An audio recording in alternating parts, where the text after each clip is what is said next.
یہ وہ چیزیں تھیں جو پھر بھلا دی گئیں اور اس کا رزلٹ آج سنی شیعہ کنفلکٹ، قتل و غارت کی شکل میں، دشمنی کی شکل میں، ایک دوسرے کو کافر کہنے اور گمراہ کہنے اور جہنمی کہنے کی شکل میں ہمارے سامنے آ چکا ہے۔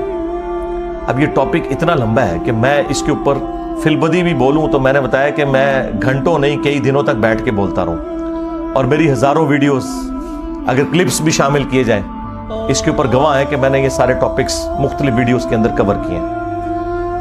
البتہ میں ایک ریسرچ پیپر کا تعارف ضرور کرواؤں گا۔ آپ میں سے بھی جتنے 400-500 لوگ یہاں سنڈے والے دن آتے ہیں، اینڈ پہ ہم سب کو وہ فری ریسرچ پیپر دیتے ہیں۔ نہ صرف وہ ریسرچ پیپر بلکہ ساتھ 8 ریسرچ پیپرز اور ٹوٹل 9 ریسرچ پیپرز اور 3 اذکار کارڈ، یہ 12 کا پیکج یہ فری بالکل پلاسٹک پیکنگ کے اندر دیا جاتا ہے، جو پہلی دفعہ درس میں آتا ہے۔ اور پاکستان میں آپ ڈاک میں بھی یہ فری منگوا سکتے ہیں۔ الحمدللہ ہم لاکھوں کی تعداد میں یہ تقسیم کر چکے ہیں، فری بالکل۔ البتہ صرف آپ نے ڈاک کا خرچہ دینا ہے، ٹی سی ایس کا آج کل وہ ریٹ آلموسٹ 500 ہوا ہے۔ 500 روپیہ آپ پے کریں، صبح 9 سے لے کر شام 5 بجے تک ہمارا فون اکیڈمی کا آن ہوتا ہے۔ 032159000162 عثمان بھائی کے نام کے اوپر یہ نمبر بنا ہوا ہے، اور اسی نمبر کے اوپر ایزی پیسہ بھی ہے، جائز کیش بھی ہے۔ اس میں آپ صرف ٹی سی ایس کا خرچہ دیں گے تو آپ کو ریسرچ پیپرز کا پیکج پورے کا پورا، صرف کربلا والا ریسرچ پیپر نہیں، اس میں 200 احادیث ہیں، 32 صفحوں کے اوپر ہے۔ اس کے علاوہ 9 ریسرچ پیپرز ٹوٹل ہیں، 8 پلس یہ 9 اور 3 اذکار کارڈ، یہ 12 کا پیکج بالکل فری آپ کے گھر آئے گا۔ آپ اس کو پڑھیں، اور الحمدللہ یہ کئی زبانوں میں ٹرانسلیٹ ہو چکا ہے۔ ہماری ویب سائٹ پہ اس کا پی ڈی ایف اویلیبل ہے، عربی میں بھی، اردو میں بھی، انگلش میں بھی، ہندی میں بھی، بنگلہ زبان کے اندر بھی، اور فارسی اور سندھی زبان کے اندر بھی۔ دنیا کی جتنی مشہور زبانیں ہیں ان میں اس کو ہم نے ٹرانسلیٹ کر دیا۔ انگلش میں آ گیا تو پھر آپ سمجھ لیں سب میں آ گیا۔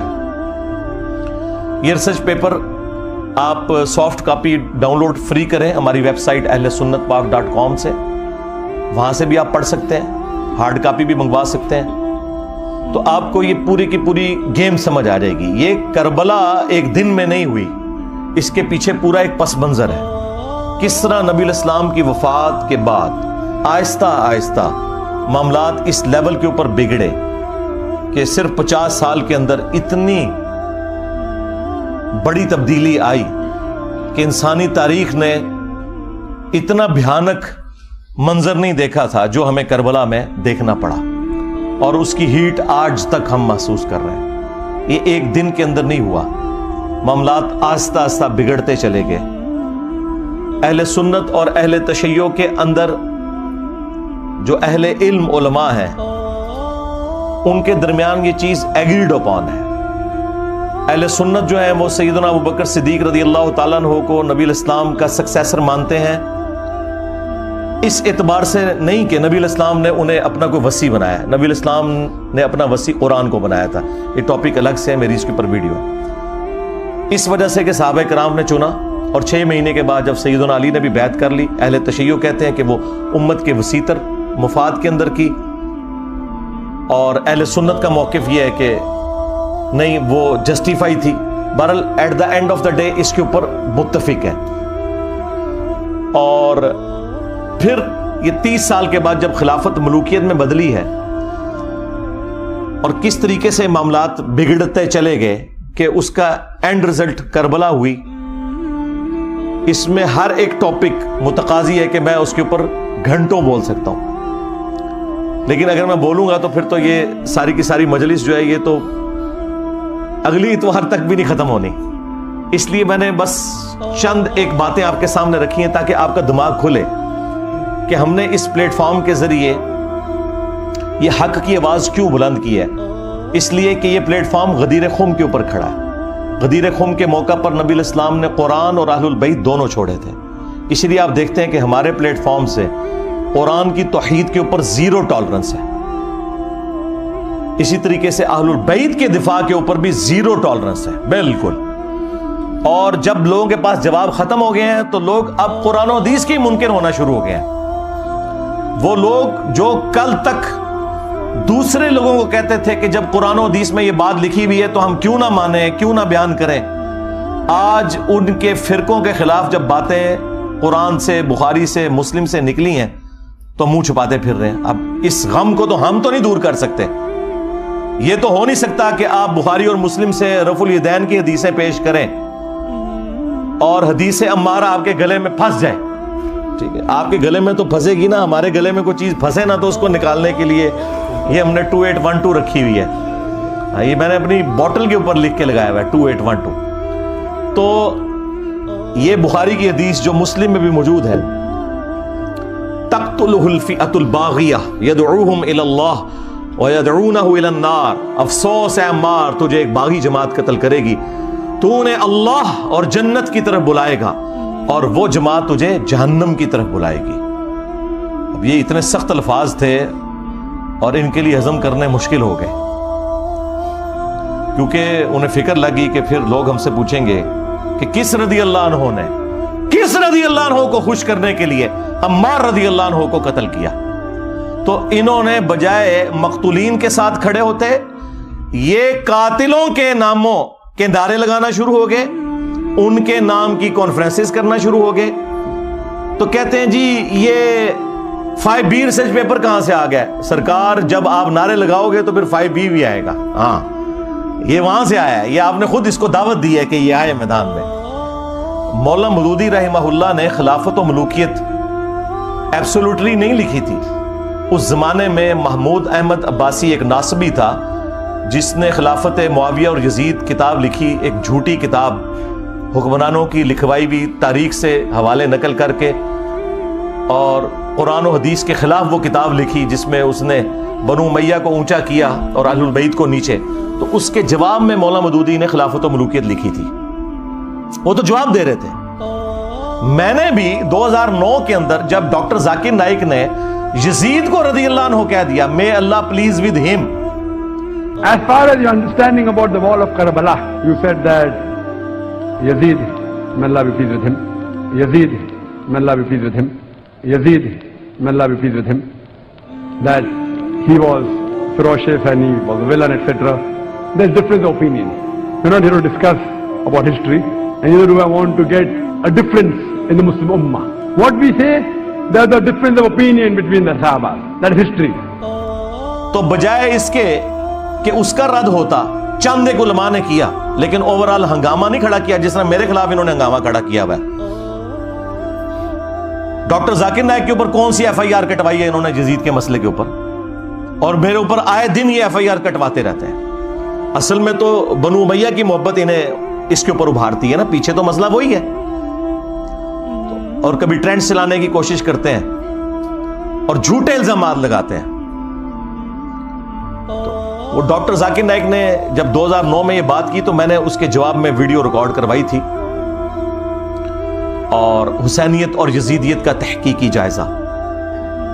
اور پھر آہستہ آہستہ جب معاملات مزید بڑھنا شروع ہوئے تو پھر مجھ پہ بھی مزید حقائق کھلتے چلے گئے. میں ساتھ ساتھ لوگوں کو ایجوکیٹ کرتا رہا. الٹیمیٹلی میں نے یہ ریسرچ پیپر 5B لکھا, اور اس 5B ریسرچ پیپر میں سیدنا عمر فاروق رضی اللہ تعالیٰ عنہ کی شہادت سے لے کر سیدنا حسین ابن علی رضی اللہ تعالیٰ عنہ علیہ السلام کی شہادت تک پوری اسلامک ہسٹری حدیث سے ہے. 200 سے زیادہ حدیثیں ہیں, اکثر بخاری اور مسلم سے ہیں. اور جو بخاری اور مسلم کے علاوہ ہیں ان پہ دور حاضر کے بڑے بڑے محققین کی میں نے تحکیم لگائی ہے. شیخ البانی رحمہ اللہ کی, شیخ زبیل زئی رحمہ اللہ کی, شیخ شعیب ارناؤت کی, اور باقی بڑے بڑے محدثین کی تحکیم لگی ہے. اس 5B ریسرچ پیپر میں کوئی ایک حدیث بھی ایسی نہیں ہے کہ جس کے اوپر صحت کا حکم نہ لگا ہوا ہو. ہاں یہ ہو سکتا ہے کہ بعض محدثین کے نزدیک وہ روایت ضعیف ہو تو بعض دوسرے اسے صحیح سمجھتے ہوں. یہ نہیں ہو سکتا کہ سب کے نزدیک کوئی روایت کمزور تھی اور میں نے وہ نکال دی. اگرچہ میرے نزدیک کوئی روایت کمزور بھی تھی, اور اگر اسے امام ترمذی نے, امام حاکم نے, امام ذہبی نے ٹھیک کہا ہوا تو میں نے لیا, کیونکہ وہ بڑے آئمہ ہیں. اور پھر ہمارے مخالفین وہ ہیں جو ہم سے زیادہ انہیں سمجھتے ہیں، بلکہ ہمیں تو وہ کچھ سمجھتے ہی نہیں ہیں، تو پھر ہم انہیں ان کے گھر کی خبر نہ دیں کہ تمہارے اپنے اصول کے اوپر تو یہ روایتیں درست تھی نا، انہیں مانو. کیونکہ جب ہم کوئی اپنی روایت پیش کرتے ہیں ان کتابوں سے تو تم ریجیکٹ کر دیتے ہو. بخاری مسلم تم ریجیکٹ نہیں کر سکتے تو اس کے لیے پھر تم باطل تعویلات تلاش کرنا شروع کر دیتے ہو، اور آئے دن کوئی نہ کوئی ہنگامہ کھڑا کرتے رہتے ہیں. تو میں وقتاً فوقتاً ان تمام ٹاپکس کو ایڈریس کرتا رہتا ہوں تاکہ لوگوں کو حق بات پتہ چل جائے. یہ اتنا معاملہ آسان نہیں ہے. اب یہ پورا ایک ٹاپک ہے کس طریقے سے یہ سارے کے سارے معاملات خلفائے راشدین کے بعد سیدنا علی کے دور میں جنگ جمل، صفین، نہروان، اور اس سے بھی پہلے حضرت عثمان کیوں شہید ہوئے. آپ کو تو کہانی کروائی نا انہوں نے کہ جی وہ عبداللہ ابن سبا نے یہ سارا معاملہ خراب کیا تھا. بالکل جھوٹ بولا. ایک شخصیت جو حضرت علی کے دور میں سامنے آیا، جسے حضرت علی نے خود قتل کروایا، اس کو پکڑ کے انہوں نے شہادت عثمان کے چکر میں ڈال دیا تاکہ بنو امیہ کو چھپا لیں کہ بنو امیہ کے گورنروں کی وجہ سے حضرت عثمان غنی رضی اللہ تعالیٰ عنہ کے خلاف ان کی رعایا ہو گئی تھی، اور الٹیمیٹلی اس کا انجام ان کی شہادت ہوا. اور یہ وہ باتیں ہیں جو بخاری مسلم میں لکھی ہوئی ہیں. میں نے اپنے ریسرچ پیپر میں ساری احادیث وہ جمع کی ہیں، تاریخی روایتیں نہیں، حدیث ہیں. اس کے اوپر پردہ ڈالنے کے لیے انہوں نے باقی معاملات جو ہے نا وہ نئے اجاگر کرنا شروع کر دیے. اللہ کے بندو، یہ تو اتنا خطرناک معاملہ تھا کہ یہ معاملہ اس لیول کے اوپر بگڑا ہے کہ صرف بخاری مسلم سے اگر حدیثیں میں آپ کے سامنے رکھوں تو آپ کانوں کو ہاتھ لگائیں گے. صحیح بخاری میں 4108 نمبر حدیث ہے، 4108. تحکیم کے بعد جب ایک معاہدہ فائنل ہونے جا رہا تھا اور نہیں ہو سکا سیدنا علی اور حضرت معاویہ کے درمیان،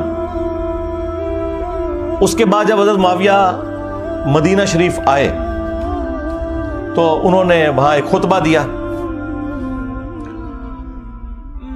بخاری کے الفاظ ہے کہ حضرت حفصہ جو تھی، سیدہ حفصہ، حضرت عمر کی بیٹی اور عبداللہ ابن عمر کی بہن اور ام المومنین بھی، انہوں نے اپنے بھائی عبداللہ بن عمر سے کہا کہ جاؤ، حضرت معاویہ آئے ہیں تو وہ خطبہ دے رہے ہیں، تمہاری غیر موجودگی کو کہیں فتنہ نہ شمار کر لیا جائے، تو تم جا کے ان کی تقریر سنو.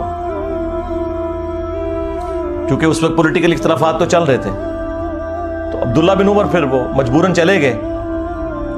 وہاں پہ حضرت معاویہ نے تقریر کرتے ہوئے کہا کہ تم میں جو اس امر خلافت کے اندر خواہش رکھتا ہے نا، وہ اپنا سینگ اٹھائے، میں اس کے باپ سے بھی زیادہ خلافت کا حقدار ہوں، نعوذ باللہ.